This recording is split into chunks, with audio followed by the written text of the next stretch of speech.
All right. I just thought it was so weird how he turned this promo on Ryback into a Tough Enough shill. Basically just a commercial for Tough Enough. Are you guys going to watch it tomorrow? I know we are, because we're dedicated like that. Yeah, but we watch it every week out of habit. We don't really, it's not like something that we can stop doing. It's our life now. It is. All right, up next, Triple H and Stephanie McMahon find Paul Heyman backstage. And Paul, you just can't stay away, can you? God, and I'm not going to stop saying it here because, again, another segment, but I love Paul Heyman because he's just like, guys, it's cool. It's cool. Brock Lesnar isn't here. I'm merely an advocate. I just want to go to the ring and deliver Brock Lesnar's retort. Can I do that, please? And then the Authority's pretty much like, you know what? Forget it. You're going to do it anyway. Why not? Go. You have our permission to. And, of course, the Authority with their quip, Stephanie's like, I don't trust him as far as I can throw him. And Triple H is like, yeah, that's not very far. Walrus joke. And then they're like, let's pretty much rally the troops, get security, get the roster, because they know something's going down, because it's Heyman and Lesnar, and they know by now. So, at least they showed competence. I would have actually been more pissed at this if they completely trusted Heyman's word. So, good stuff. Yeah, it's nice to see. And I'm telling you, man, it's just because they're babyfaces now. Babyfaces are always booked smarter than heels. Yeah, man, really weird to call the Authority babyface. I don't think I'll ever get used to it, but they totally are. Yeah, that's another commentary for another time. But yeah, solid segment. Yeah, absolutely. Up next, they held a backstage meeting. Again, they being Triple H and Stephanie McMahon, telling everybody in the locker room to make sure that Taker and Brock Lesnar don't kill each other. Or Paul Heyman, because they probably want to keep him alive too, because he's really, really good at selling tickets. Exactly. Like, he's our promoter, whether directly or indirectly. Yeah. And, the locker room, rightfully so, is probably having the conflict between, oh man, I finally get TV time, but I have to restrain Brock Lesnar and The Undertaker.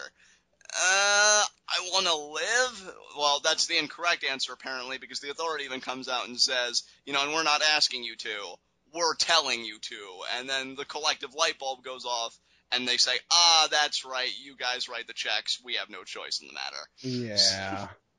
Way to rally the troops, guys. Economic coercion for the win. GG, yeah. Oh, man. All right, well, that's obviously going to happen. Up next, we go right into the Paul Heyman promo. He is so salty. He says that Brock took the streak from Taker, so Taker wanted to take the most precious thing to Brock Lesnar away from him, and that was the right to call himself the WWE Heavyweight Champion of the World.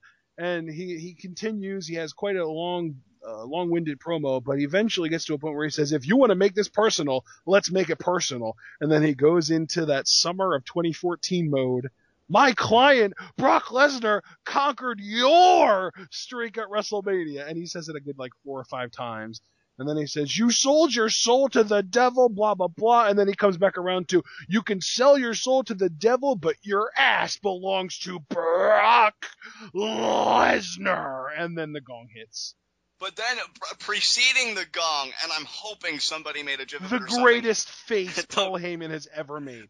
And I'll tell you right now, yes, it is a GIF on Squared Circle. That's amazing. And it's actually already number 2 overall on the front page. Yeah, you send that to me as soon as possible. I will send it to you right now because it is incredible. Yeah, I'll resist the urge to look at it, otherwise I will not be able to give a coherent commentary on this. It's so good. I looked at it. I'm sorry. It's okay. Because he goes from super intense, that promo was amazing, and then he kind of shows his upper teeth like he's trying to look like a rat a little bit, and then he goes into a half smile, and then he literally looks like someone told him that his entire family died. I mean, I gotta say, Heyman's command of the English language is something to marvel at. I mean, I think I've said on past TwitWows, one of the best parts for me personally of growing up as a wrestling fan was just the promos and really just how a show gets hyped overall. I was a sucker for good video packages. I was a sucker for good mic talkers. And Heyman is just a throwback to that age, man. And that last line, you can sell your soul to the devil, but your ass belongs to the beast. Brock Lesnar. Chills. like what a line that is. Such a quotable line, and that's what Heyman's all about. Just absolutely loved it. And really, I kind of chuckled a little bit because when he did go into that summer of 2014 Paul Heyman mode with the whole "my client Brock Lesnar conquered the Undertaker's undefeated streak," I'm like, oh, if he says it 3 times, is it going to pull a Beetlejuice and that's when Undertaker arrives? Like, I was like, how long is this going to go on for? But yeah, I was kind of curious as well. That's a good thing to bring up. But then when the lights go out, and see, this is why I say freaking love Paul Heyman. And then the lights come back on. Heyman's like, oh my God. And he's going in the corner. And he's like, please, I'm an advocate. I'm a parent. I have children. And then he was just like, oh my God. Oh, sweet Jesus. God, please help me. Please. He literally started praying in the ring. Nobody does pathetic like Paul Heyman. Nobody. Yeah, I would agree. That is. No, I mean, true look, statement. I mean, for me, in a comical sense, maybe not in a sense of like, oh, getting heat, whatever. Again, speaking personally for me, but in an, oh my God, do you want to break one of my ribs because I'm laughing so hard? Nobody does pathetic better than Paul Heyman. Like, you use your own children. You really are the worst. And then when Taker seems like he's gonna inflict the worst on Heyman, Lesnar comes out and he charges the ring, and I love how Taker's attention being diverted for a second. Heyman's no slouch. Like, he gets out of that ring. Yep. And then, Ashton, we get to really what was probably the brawl of the century because these guys just could not keep their fists, off of each other's faces. This was really something. This was incredible. This was an amazing brawl. This was the best brawl on WWE television since Brock and Triple H went at it leading up to Mania 29. See, and I was thinking this is the best brawl, or both of ours involved Brock Lesnar, since when he busted Cena's mouth open the hard way leading up to their match at Extreme Rules. Yeah.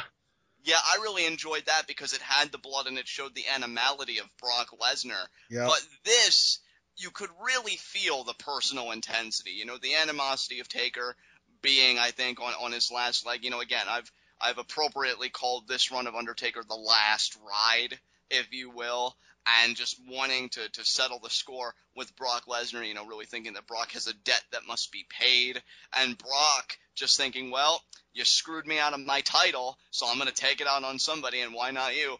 And now Triple H is thinking, okay, well, maybe we don't need the locker room. Let's just send Joe Schmo security out to, take care of it. And obviously that doesn't work. Undertaker was even headbutting people. And then, he does bring out the real cavalry, the roster.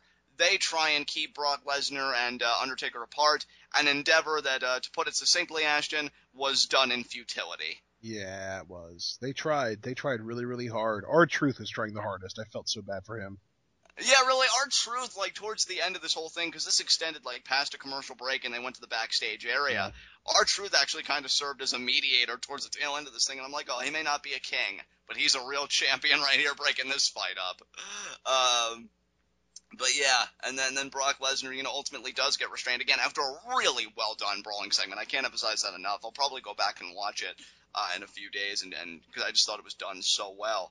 But I love Brock though, still keeping that intensity, still keeping that aura of don't f with me, whatever. When he's just like, don't touch me, and he gets restrained and he does get escorted out. Taker the same way. I'm surprised, and see, I will say, not that I'm against it. Because I'm not. I'm just saying, I'm surprised that Taker or Lesnar didn't take their aggression out on the people really trying to restrain them. I'm surprised, Lesnar didn't. Oh, they did. They were. I saw Undertaker taking swings at Connor in the Ascension. Oh, okay. But I mean, really, blatant. I was half expecting him to pick up Truth because Truth kept talking and just F5ing him, on a table or something, or getting him in the corner. Yeah, but Truth is Brock's buddy. I guess. I mean, whether that's true or not, I just like to imagine that it is because that would be hilarious. That'd be a very interesting friendship. I mean, R-Truth, Paul Heyman, and Brock Lesnar all on a picnic. That's probably a really epic picnic. See, now I'm kind of jelly now. Definitely. We don't get picnics with Brock Lesnar. Damn. What the heck, man? I don't wake up as Adam Cole. I don't go on picnics with Brock Lesnar. What is my life right now? What am I doing? But a failure. Don't rub it in. But really enjoyed this segment, and again, I'm hyped for the SummerSlam main event, and I think if you can do that, considering what you're dealing with, I mean, mostly I say that with Undertaker and his age in mind, I think it's a real testament to WWE creative forces and really two professionals the caliber of Undertaker and Brock Lesnar. So nothing but positivity, to steal a term from the New Day, for this segment. Yeah, absolutely. Yeah, this was great. I really enjoyed this segment. This was one of those segments where if you just had Raw on and you were kind of like, browsing the internet or whatever you do when you're not paying attention to Raw, this segment happens and immediately your full attention got transferred to Raw. Absolutely. Absolutely, without question. And I think this is going to be the type of program that really draws eyes to the network, and hopefully, it does bulk up subscribers. I know that's WWE's, one of their big end games. And I'm hoping Brock Lesnar and Undertaker can, achieve that. I think they will achieve that, honestly. If this is the tone they've set for their program and they can carry that through for the next several weeks, because I know that they're not going to be at every Raw, and I don't expect them to, but that's why Heyman, I think, is such a brilliant intermediary. I think these guys will do very successful. I'm excited. Yeah, absolutely. All right. Well, I think we can move on now, even though it's tough to move away from that segment because it was just so good. But